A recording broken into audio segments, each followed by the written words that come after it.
Bismillahir Rahmanir Rahim.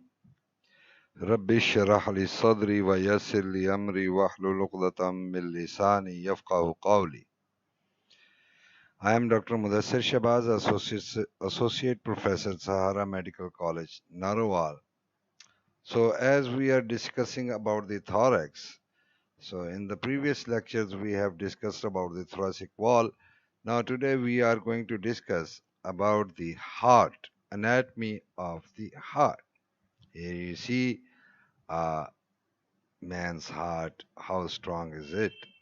A young heart. So we will discuss it when we are present in the lab, so we can dissect the heart. We can see the normal structures positioned by dissecting the heart and evaluating the different parts of the heart. And when we will be in the lab, we will see these structures also. So when we see the heart, we see first is external appearances, a gross anatomy of the heart we are going to discuss. So external presence, here it shows external appearance of the heart, a pyramidal structure having externally showing the ventricles, the blood vessels, the atrium, part of the atrium auricle, the pulmonary trunk, the aorta, superior vena cava, inferior vena cava entering here, the pulmonary veins which are entering into the on the base of the heart that we will see. So whenever a structure is a pyramidal shape, it has a base and an apex. So here we are seeing this. Here is the apex, and the base will be on the posterior side. Now here we see the surface of the heart posteriorly that shows the ventricles and the blood vessels and the venous drainage of the heart, along with the base of the heart showing the left atrium with the pulmonary veins and pulmonary arteries on the back. Here the superior vena cava, entry of the inferior vena cava, arch of aorta. We will study these structures in detail. So this is the overall view when we see the heart. So then we will open up the heart and dissect the heart, and we'll see the internal structure of each chamber of the heart individually, including the right atrium, right ventricle, left ventricle, and the partition between them is the valvular valves among the between the chambers of the heart, valves between the ventricles and the great vessels of the heart, that is the pulmonary trunk and aorta. So we will study in detail also the internal structure of the ventricles with the muscles, papillary muscles. Here is the interventricular septum, and we will study all these structures in detail. But very first thing is that how heart is lying in our chest. What are the surface marking of the heart on our chest when we see a patient or person? How we will locate the heart in the chest? So here different points are given. That is, here you can see A, B, C, and D. Here the A point is actually the apex of the heart. It's on the left side and fifth intercostal space, and it's about 9 centimeter from the line in the mid-sagittal plane, mid-sternal plane, vertical line, 9 centimeter away from it. In the fifth intercostal space is the apex. Point B is on the seventh right sterno-costal joint, and it is, you can see here, 1 centimeter from the midline. Point C is above, and it is on the third right costal cartilage, 1 centimeter from the midline, and from the margin of the sternum, not from the margin of the sternum. And D is 2.5 centimeter on the left side, in the left second costal cartilage, 2.5 centimeter from the margin of the sternum. So when we join these lines, we join the A with the B, this will define the inferior border. When the B will be joined with the C, this will mark out the uh, right convexity or right border of the heart. And when this A is joined with the D, it will demark out the left border of the heart here. A with the D, left border of the heart. So apex is lying on the left side, 9 centimeter from the uh, mid-sternal line, and it is in the fifth intercostal space. Now, along with that, when we have understood the position of the heart on the chest wall, then we have to look position of the valves between the chambers of the heart and their location. Tricuspid is a valve between the right atrium and the right ventricle. It is 4 centimeter broad. It lies on the right half of the body in the fourth intercostal space. Fourth intercostal space. And here we see mitral valve. It is lying 3 centimeter wide, deep to the left half of the sternum at the level of the fourth costal cartilage. Then there is the aortic valve. Aortic valve is above, and it will be at the level of 2.5 centimeter broad, obliquely placed behind the left half of this opposite the third intercostal space. Pulmonary valve partly behind the left third costal, partly behind the sternum, left side. The aortic valve should be on the right side. So, because ascending aorta faces towards this position of the valves is to see why we are looking for the position of the valves. That when we will auscultate the heart to know the abnormality in the valves, then we have to auscultate at these points. Okay, so this is why we should know about the surface marking of the heart valves. Now, apex of the heart is very important. It is formed by the infralateral part of the left ventricle. Here we see apex of the heart.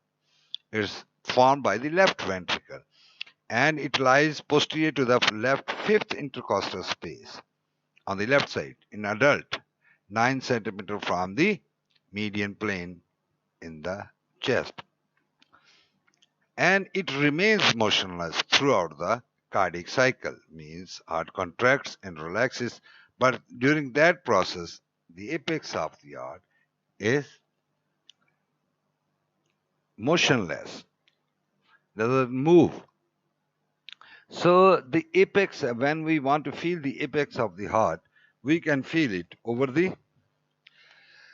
left side of the chest in the fifth intercostal space. If we place our hand or right index finger over that point, we can feel the pulse of the heart, and that is named as the apex beat. And here also, sounds of the mitral valve are maximum. So it's also apex beat. Apex underlies the site where the heartbeats may be auscultated on the chest wall.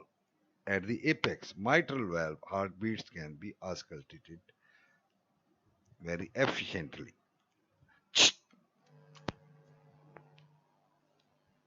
At these places. So, now we have seen the apex of the heart. Here is shown again the apex of the heart. It has directed downwards and forward towards the left side and in the fifth intercostal space, 3.5 inches or 9 centimeters from the midline. And note that the base of the heart is called base because heart is pyramidal shape. The base lies opposite the apex. The heart does not rest on its base, it rests on the diaphragmatic or inferior surface. So, when we see that, when we imagine the base of that, it means that we are considering that the heart rests on the base. It's not the base where the heart rests, where the heart is placed over. It is the diaphragmatic surface. Now, base of the heart. Here we see the base of the heart. We have seen the apex. Opposite that is the base of the heart. Is on the it will be on the posterior aspect, opposite the apex. And here we see that it is formed by the, here is the left atrium, and here is the opening of the pulmonary veins into the left atrium. On the right side, we see a small contribution from the right atrium. And also, when we go up, we will see that here is the division of the pulmonary trunk into right and left pulmonary arteries. And it faces against the T6 and T9 thoracic vertebra. And between the vertebra and the heart will be the pericardium and oblique pericardial sinus, esophagus, aorta. These are the posterior relations of the base of the heart. Pericardial sinus, esophagus, aorta. And superiorly is the bifurcation of the pulmonary trunk. And inferiorly, here is the coronary sinus, which is a coronary sulcus. Lying in it is the coronary sinus, which is the main venous drainage of the heart. Here are the pulmonary veins. We are saying left atrium. So this is the base of the heart facing against the T6 to T9 and lying anterior to the esophagus and aorta, descending thoracic aorta. And also there is oblique pericardial sinus. So now we come to the surfaces and borders of the heart. Apex we have seen, base we have seen. Now the other surfaces and border of the heart. Anterior and inferior diaphragmatic surface. So anterior surface is sterno-costal because the anterior surface lies behind the sternum and the costal cartilages on the both sides. So that's why it named as sterno-costal surface. The surface is formed mainly by the right atrium and right ventricle. Here is the right atrium and right atrium. A part of left ventricle is coming. This is the right ventricle, right atrium. A part of the left ventricle also is the superior vena cava above coming into the right atrium. From below will be the inferior vena cava. Is divided by this groove, atrioventricular, is divided by this groove between the right atrium and right ventricle, that is the atrioventricular groove. Anterior part, which is formed by mainly right atrium, ventricular part, atrial part, which is formed by the right atrium, and ventricular part, which is 2/3 is formed by the right ventricle and 1/3 is by the left ventricle. The two ventricles here you can see are separated by the anterior interventricular groove into which the vessels, anterior interventricular vessels will be lying. Okay. And here you can see the right coronary artery, this is the left coronary artery. The right coronary artery lodges into the atrioventricular groove and the left anterior descending is lying in the interventricular groove. Okay. Now diaphragm, inferior surface, diaphragm, which is lying over the diaphragm, that's why it is called as diaphragmatic surface.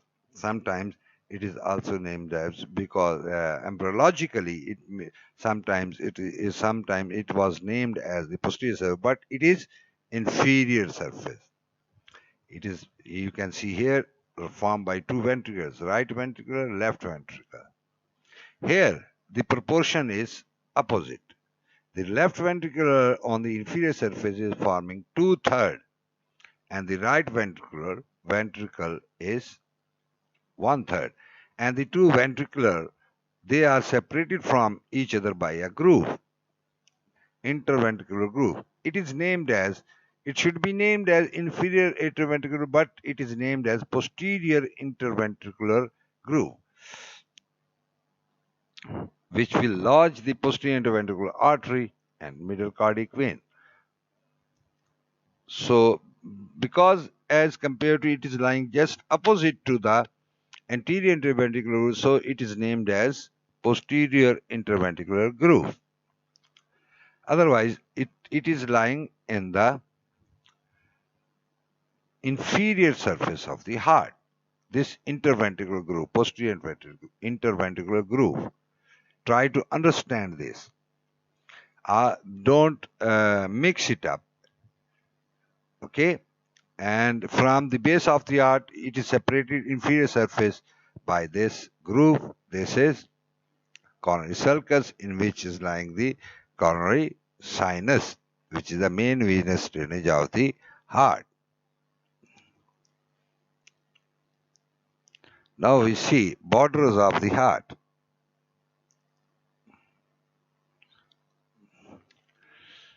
So here are the borders of the heart are defined by this line. So there is a right border which is formed by the right atrium. There is a left border which is formed mainly by the left auricle and left ventricle.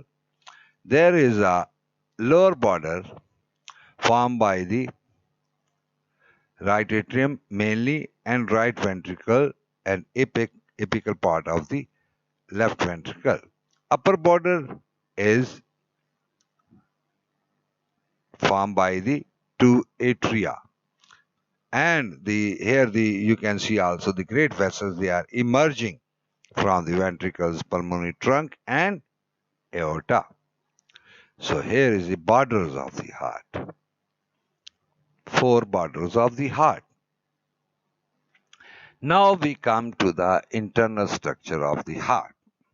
So up till now we have understood about the normal anatomical position of the heart and also about the surface marking of the heart and the placement of the valves over the chest wall, how we can understand and where we should auscultate. We have understood about the apex of the heart, where it is located and what's the importance, and maximum heart sounds can be heard over here.